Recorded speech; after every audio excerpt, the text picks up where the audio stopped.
3, 2, 1 की चर्चा करते हैं अपने। तो ये जो मक्का और मदीना है, ये हम सब जानते हैं कि इनका पुराना नाम मख और मेदिनी था।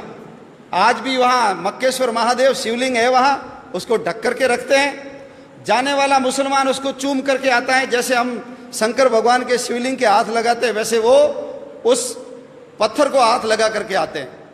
भारत से जो भी मुसलमान हज करने जाता है उसको हिंदू मुसलमान बोलते हैं, क्योंकि वहाँ के मुसलमानों को पता है कि भारत के जितने मुसलमान हैं ये धर्मांतरित होकर के मुसलमान बने, ये सब पहले हिंदू थे, असली मुसलमान नहीं है, इसलिए उनको हिंदू मुसलमान बोला जाता है। मुसलमान वहाँ जाता है तो मुंडन करवा के जाता है, जैसे हम हरिद्वार में जाते हैं या तिरुपति बालाजी में मुंडन करवाते हैं। किसी की मृत्यु हो जाती तो भी हम बाल कटवाते हैं। तो मुंडन करवा करके जाना हिंदू संस्कृति और सभ्यता का प्रतीक है। हमारे संत जैसे बिना सिला हुआ कपड़ा पहनते हैं वैसे ही वो कपड़ा पहन करके वहां जाते हैं। उस बिल्डिंग के चारों ओर परिक्रमा करके आते हैं, जैसे हम मंदिर में करते हैं। दुनिया की सारी मस्जिदों के ऊपर गुंबद है, लेकिन मक्का की मस्जिद के ऊपर गुंबद नहीं है। वो हमारी पुरानी संस्कृत वैद्यशाला थी, बच्चे पढ़ते थे वहां। आचार्य उनको सभी प्रकार के ज्ञान देने का काम किया करते थे। हरिद्वार से जैसे गंगा जल भर करके लाते हैं वैसे मुसलमान वहां से पानी भर के लाते हैं, उसको अब्बे जमजम बोलते हैं। ये हमारी पद्धति है, लेकिन वो हमारे हाथ से चला गया। उसके पास में एक देश है ईरान, उसका पुराना नाम आर्यन था। 80% जाट और 20% ब्राह्मण रहते थे, वो सारे धर्मांतरित होकर मुसलमान बन गए। एक देश है अरबस्तान, पुराना नाम है अरवनस्तान। अरवन संस्कृत में घोड़े को बोलते हैं, अरबी घोड़े बड़े प्रसिद्ध थे। चेतक घोड़ा महाराणा प्रताप का अरबी घोड़ा ही था, तो वो हमारा अरवनस्तान क्या बन गया, अरबस्तान बन गया। अफगानिस्तान 1876 के अंदर बफर स्टेट के रूप में हमसे अलग किया और आजादी के आंदोलन से अंग्रेजों ने उसको काट दिया। 6.5 लाख वर्ग किलोमीटर की जमीन है वो। गांधारी वहीं की थी, दुर्योधन की मां आंखों पे पट्टी बांधी, पति अंधे, मैं भी नहीं देखूंगी। 1876 में हमारे हाथ से चला गया। 1904 में नेपाल हमारे से काट करके अलग किया। भगवान राम की ससुराल सीता माता जहां पैदा हुई वो नेपाल हमारे हाथ से चला गया। 1,47,000 वर्ग किलोमीटर का क्षेत्रफल है वहां। 1906 के अंदर उसके पास में एक भूटान नाम का देश है, 46,000 वर्ग किलोमीटर का क्षेत्रफल है। 1906 में हमसे काट करके अलग किया। 1916 ये जो तिब्बत है, जिसका पुराना नाम त्रिविष्टप है, 25 लाख वर्ग किलोमीटर का क्षेत्रफल है।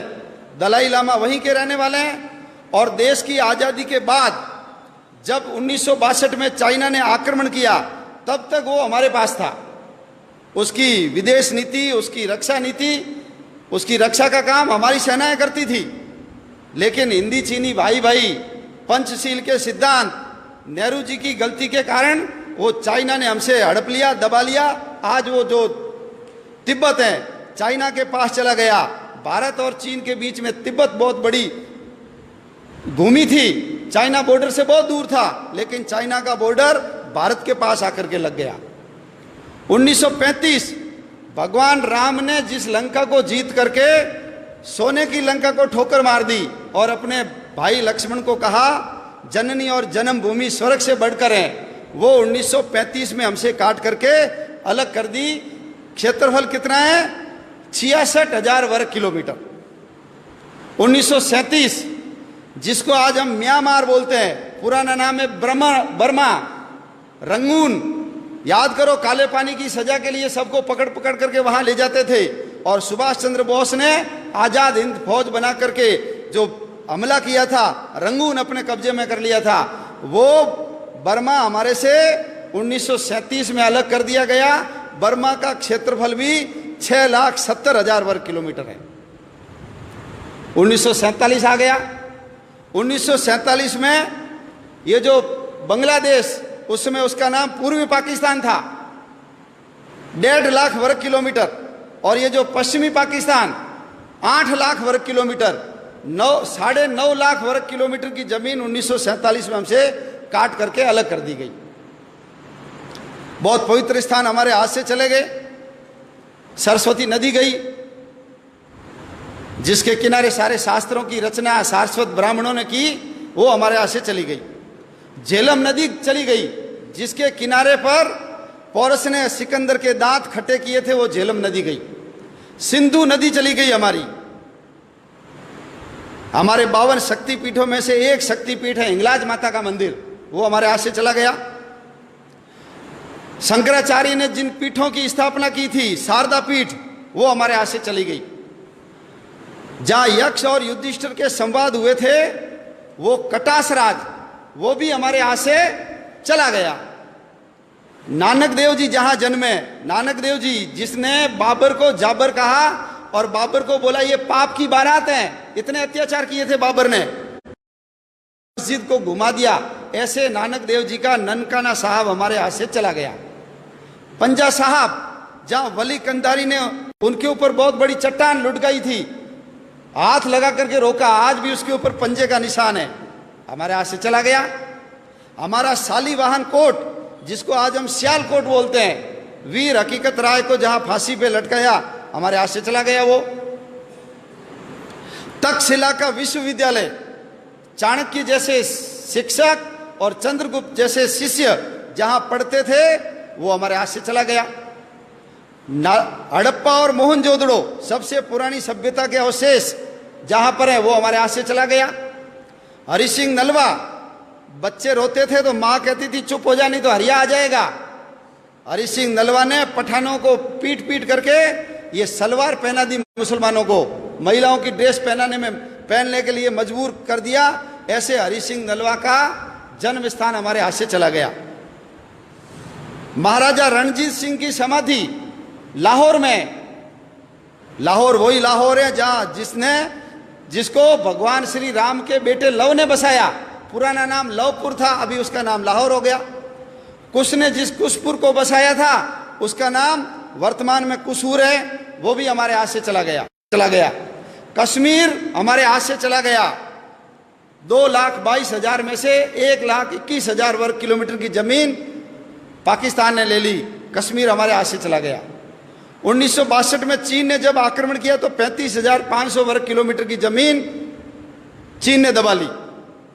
और 1990 में 3 बीघा जमीन तो हमने पाकिस्तान को दान में कर दी। समुद्र तट के अंदर बसा हुआ मालदीव, 3,000 वर्ग किलोमीटर का क्षेत्रफल है, वो मालदीव भी हमसे अलग हो गया। अंग्रेजों को समुद्र के अंदर अपने बेड़े रखने की जरूरत थी, इसलिए उन्होंने मालदीव को 1947 में ही अलग करके आजाद कर दिया। इतनी बड़ी भूमि, इतने 6 प्रांत हमारे हाथ से चले गए, कुल 62 जिले गए।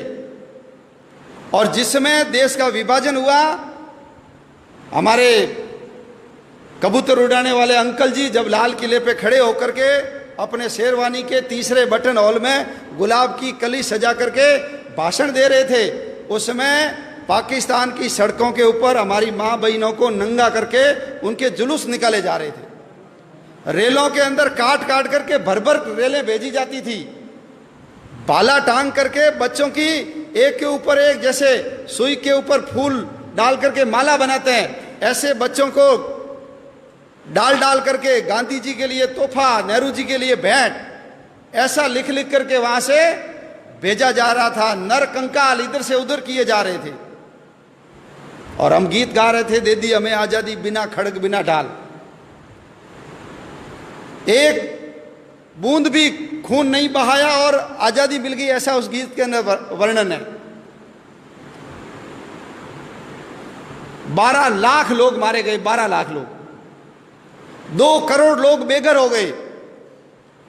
लंबे लंबे मीलों लंबे काफिले, जितना सामान उठा सकते हो लेकर के चलो।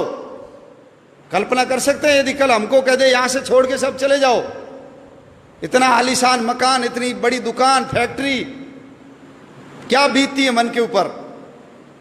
लेकिन यह इतिहास हमको नहीं पढ़ाया जाता, और नहीं पढ़ाने के कारण आने वाले समय में हम देश की रक्षा कर पाएंगे कि नहीं कर पाएंगे, प्रश्न चिन्ह खड़ा होता है।